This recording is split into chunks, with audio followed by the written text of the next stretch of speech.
నిజం లాంటి స్వప్నం ఎలా పట్టి ఆపాలి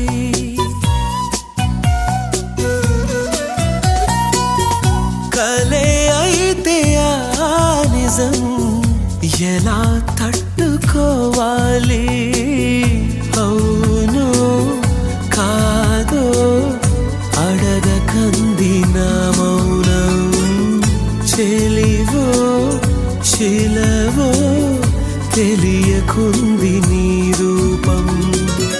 చెలిమి బంధమల్లుకుందే జన్మ ఖైదులా ఎదుట నిలిచింది చూడు